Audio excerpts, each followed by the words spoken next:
Hello, future millionaires. Welcome to CapitalXtend. Let's make a withdrawal request from my Capital wallet via local transfer method. It's easy to begin. Log into your My Capital account. Go to the Funds section under the My Capital dashboard. Click on the Withdraw Funds.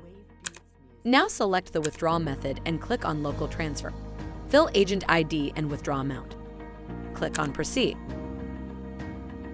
Enter verification PIN generated on your registered mail ID. Click on Proceed. The withdrawal request has been submitted. Your withdrawal will be credited after approval from back office. You can check your transaction status in your transaction history. Thank you for choosing CapitalXtend.